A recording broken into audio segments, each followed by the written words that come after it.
கிறிஸ்துவில் பிரியமானவர்களே, இந்த நாளுக்கென்று தேவன் நமக்கு எழுதியிருக்கிற ஜீவ வார்த்தை சங்கீதங்களின் புஸ்தகம் 84வது சங்கீதம் 6வது வசனம். அழுகையின் பள்ளத்தாக்கை உருவ நடந்து அதை நீரூற்றாக்கி கொள்கிறார்கள். எனக்கு அருமையான சகோதர சகோதரிகளே, இன்றைய நாளில் கர்த்தர் உங்களின் கசப்பான கண்ணீரின் அனுபவங்கள் எதுவாக இருந்தாலும் அவற்றை களிப்பாய் மாற பண்ணுகிற நாளாய் ஆசிர்வதிக்கின்றார். இன்றைக்கும் அநேகருடைய வாழ்க்கையை பார்க்கையில் ஏதோ ஒரு வகையில் கசப்பான அனுபவங்களை தினம் தினம் சுமந்து கொண்டுதான் பயணப்படுகின்றனர். பயணத்தின் நடுவில் பல மேடு பள்ளங்களும் கரடு முரடுகளும் காணப்படுகின்றது. சகஜமாகவே உள்ளது.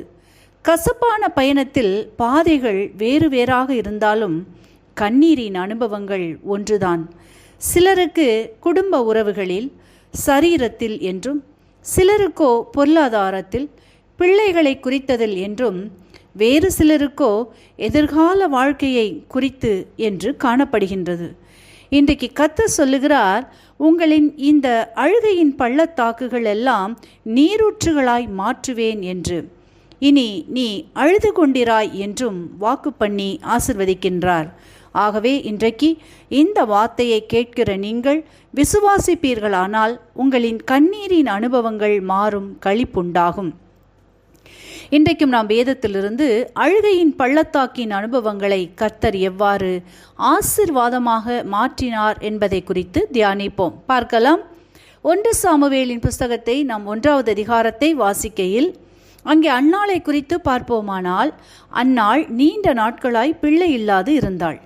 இதனால் அவள் தன் நாச்சியாரினாலும் சமுதாயத்திலும் குடும்ப உறவுகளின் மத்தியிலும் மிகவும் நொறுக்கப்பட்டவளாய், காயப்பட்டவளாய், கசப்பு நிறைந்த வாழ்க்கை வாழ்ந்து கொண்டிருந்தாள்.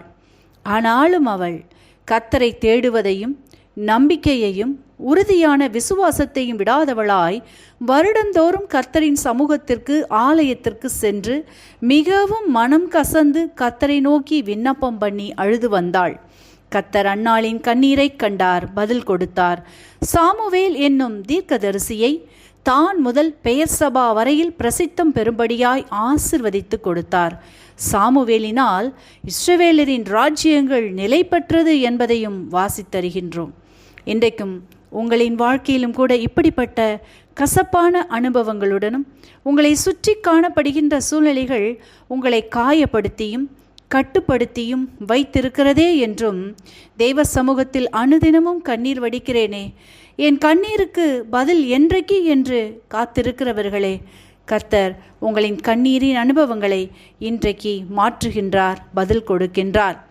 அடுத்ததாக பார்க்கலாம். ஆதியாகமத்தின் புஸ்தகம் 21வது அதிகாரத்தை நாம் வாசிக்கையில் அங்கே ஆகாரை குறித்து பார்க்கையில், ஆகாரை ஆபிரகாம் பிள்ளையுடன் ஒரு துருத்தி தண்ணீரையும் கொடுத்து வீட்டை விட்டு அனுப்பிவிடுகிறார்.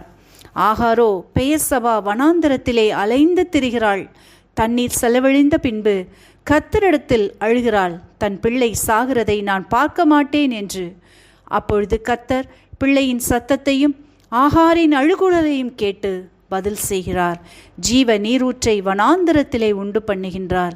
உன் பிள்ளையை பெரிய ஜாதியாக்குவேன் என்று வாக்கு பண்ணி ஜீவனை தந்து பெரிய ஜாதியாக்கி ஆசிர்வதிக்கிறதை வாசித்தருகின்றோம். எனக்கு அருமையானவர்களே, இன்றைக்கும் உங்களின் வாழ்க்கை கூட ஆகாரை போன்று எல்லாராலும் கைவிடப்பட்டும் வனாந்தரத்தை போன்ற வறண்ட சூழ்நிலைகளுடன் காணப்படுகிறவர்களே, உங்களின் வனாந்தர சூழ்நிலைகளை இன்றைக்கு கர்த்தர் தம் ஜீவ நீரூற்றினால் மாற்றுகின்றார். தனித்து விடப்பட்ட, தள்ளப்பட்ட, புறக்கணிக்கப்பட்ட சூழ்நிலைகளின் மத்தியில் கர்த்தர் இடைப்படுகின்றார். எவையெல்லாம் உங்களை தாழ்த்தும்படி தரைமட்டம் ஆக்க வேண்டும் என்று எண்ணியதோ அவைகளின் மத்தியில் உங்களை பெரிய ஜாதியாக்குகின்றார். உங்கள் பெயரை பெருமைப்படுத்தி ஆசிர்வதிக்கின்றார்.